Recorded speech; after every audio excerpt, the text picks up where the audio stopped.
હિન્દુ સંસ્કૃતિની અંદર અખાત્રીજ એક એવો તહેવાર છે જેમાં કોઈ મુહૂર્ત જોવામાં આવતું નથી. ત્યારે એ અખાત્રીજના દિવસે સમગ્ર કચ્છમાં હિન્દુ જ્ઞાતિના વિવિધ સમાજોના સમૂહ લગ્નનું આયોજન કરવામાં આવ્યું હતું, જેમાં અખિલ ભારતીય કચ્છ કડવા પાટીદાર સતપંથ સનાતન સેવા ટ્રસ્ટ દ્વારા અહીં નખત્રાણાના નિષ્કલંકી ધામ મધ્યે 13મા સમૂહ લગ્નોમાં 13 જોડલા જોડાયા હતા, જેમાં સવારે ગ્રહ શાંતિ, મંડપારોપણ, હસ્તમેળાપ સાથે વિદાયનું આયોજન કરવામાં આવ્યું હતું, જેમાં કડવા પાટીદાર સતપંથ સનાતન સમાજના વિવિધ રાજકીય અગ્રણીઓ, સામાજિક અગ્રણીઓ ઉપસ્થિત રહી અને નવદંપતીઓને આશીર્વાદ આપ્યા હતા. આ પ્રસંગે 13 જેટલા યુગલો પ્રભુતામાં પગલાં માંડ્યા હતા, જેમાં વિવિધ દાતાઓ તરફથી દાન આપવામાં આવ્યું હતું. આ નિષ્કલંકી ધામ મધ્યે છેલ્લા 13 વર્ષથી અહીં સમૂહ લગ્નનું આયોજન કરવામાં આવતું હોય છે, જેમાં અખિલ ભારતીય સંત સમિતિના કચ્છના અધ્યક્ષ પૂજ્ય શાંતિદાસજી મહારાજ, તે સાથે કાદિયા અથર્વવેદી આશ્રમના સંત એવા શ્રી દિવ્યાનંદ હરિજી મહારાજ ખાસ ઉપસ્થિત રહ્યા હતા. તે સાથે સમૂહ લગ્ન આયોજન સમિતિના પ્રમુખ હીરાલાલભાઈ ભીમાણી સાથે અખિલ ભારતીય કચ્છ કડવા પાટીદાર સતપંથ સનાતન સેવા ટ્રસ્ટના હોદ્દેદારો તેમજ કચ્છ કડવા પાટીદાર સતપંથ સમાજના વિવિધ અગ્રણીઓ, સામાજિક અગ્રણીઓ ઉપસ્થિત રહી અને વરવધુઓને આશીર્વાદ આપ્યા હતા. આ પ્રસંગે યુવક સંઘ, મહિલા મંડળ તેમજ સમાજના વિવિધ જુદા જુદા સમગ્ર કચ્છ તેમજ કંપા અને સમગ્ર ગુજરાતભરમાંથી સતપંથ સનાતન સમાજના અગ્રણીઓ ઉપસ્થિત રહી અને દીકરીઓને આશીર્વાદ આપ્યા. દેવ પર્યક્ષ અત્યારે સમૂહ લગ્ન આયોજન સમિતિના ચેરમેન તરીકે હું સેવા આપી રહ્યો છું અને મારી બાજુમાં ઊભા છે એ અમારા મહામંત્રી શ્રી મોહનભાઈ નાણભાઈ પારસિયા છે, નાના અંગિયાથી એ પણ સેવા આપી રહ્યા છે. અશોકભાઈ બાજુમાં છે, એ પણ સેવા આપી રહ્યા છે. તો આ અમારો 13મો સમૂહ લગ્નોત્સવ હતો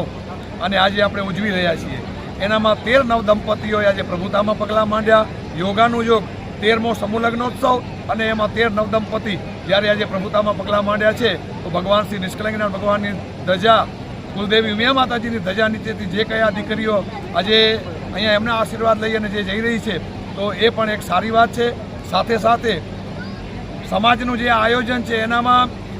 સૌ કોઈ પોતાના ખોટો ધનનો વ્યય ના થાય, સમયનો વ્યય ન થાય અને એક સાથે આજે 13 લગ્નનો ભેગો ભવ્ય આયોજન થયો અને એક સમાજ જે આયોજન કરતી હોય એનામાં હોંશે હોંશે જે ભાગ લે છે એ પણ એક આયોજનનો એક ભાગ સ્વરૂપે આનંદની વાત છે. સાથે સાથે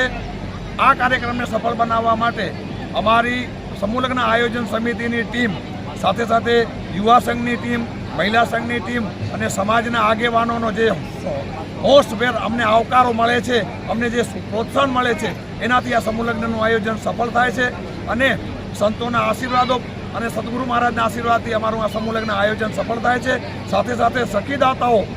જે કન્યાદાન, રોકડદાન અને ભોજનદાતા, મંડપના દાતા, ચોરીના દાતા, જે પણ દાતાઓ છે એમના તરફથી પણ અમને ખૂબ સારો એવો પ્રતિસાદ અને સહયોગ મળે છે, જેથી કરીને આવા માંડવાઓનું જે આયોજન છે એ સફળ થઈ રહ્યું છે અને અમારી ટીમ એમાં વધુને વધુ સગવડ, સાથ અને વધુને વધુ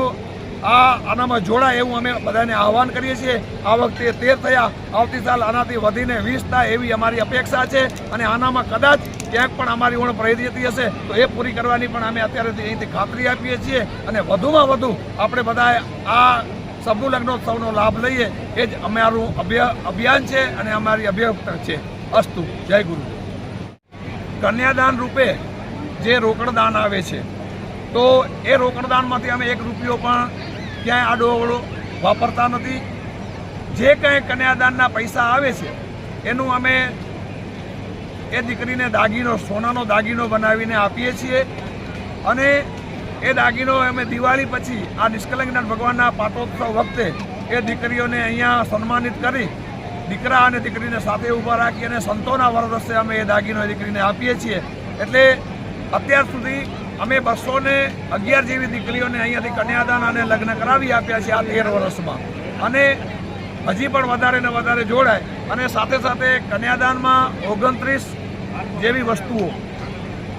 કરિયાવર રૂપે આજે અમે એમને દીકરીઓ અસ્તુ આખા આયોજનમાં અંદાજે તમારા સુધી કેટલું ખર્ચ હશે અને એ ખર્ચની પહોંચી વળવા માટે તમે શું આ આખા આયોજન